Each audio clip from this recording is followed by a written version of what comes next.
నేలకొండపల్లి మండల కేంద్రంలోనే భక్త రామదాసు ధ్యాన మందిర ఆడిటోరియాన్ని ప్రారంభోత్సవం సందర్భంగా ఏర్పాటు చేసిన సభలో రెవెన్యూ శాఖ మంత్రి పొంగులేటి శ్రీనివాసరెడ్డి మాట్లాడుతూ భక్త రామదాసు ఇక్కడే జన్మించారు. ఆయన జన్మస్థలాన్ని యావత్ ప్రపంచానికి తెలియజేయాలి. నా చేతుల మీదుగా ఆడిటోరియం ప్రారంభించడం చాలా సంతోషం. 3 కోట్ల రూపాయలతో నిర్మాణం. ఇందులో ఉంటే ప్రశాంతత కనిపిస్తుంది. బౌద్ధ స్తూపాన్ని పరిశీలించాము. ప్రపంచంలో 3 అత్యంత పెద్దది మన బౌద్ధ స్తూపం. నేలకొండపల్లిని టూరిజం ప్లేస్గా అభివృద్ధి చేయాలనేదే మా లక్ష్యం. ప్రజలకు భక్త రామదాసు గురించి తెలియజేయాలన్నదే ఇక్కడ వారి లక్ష్యం. ధ్యాన మందిరం ఎలా అభివృద్ధి చేయాలో నిపుణులతో చర్చిస్తాం. భక్త రామదాసు ప్రజలు శ్రేయస్సు కోసం పనిచేశారు. మార్పు రావాలని తెలంగాణలో ఇందిరమ్మ రాజ్యం తెచ్చుకున్నాం. రాముల వారి కోసం భక్త రామదాసు ఎన్ని ఇబ్బందులు పడ్డాడో తెలుసు. తెలంగాణ రాష్ట్రంలో ఎన్ని అవాంతలు ఎదురైనా ఇందిరమ్మ రాజ్యం పేదోళ్ల రాజ్యం.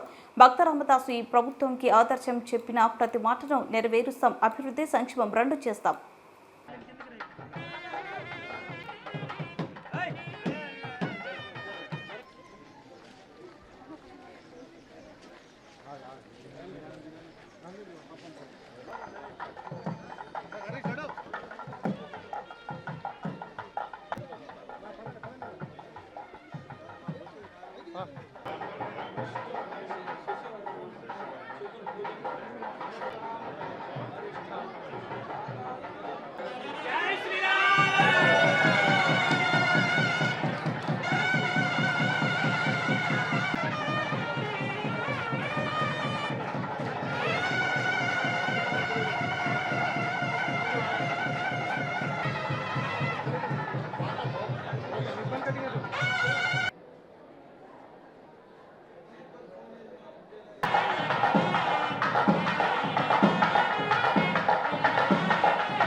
గౌరవ పార్లమెంట్ సభ్యులు రఘురామరెడ్డి గారు దేవరాజు కార్పొరేషన్ చైర్మన్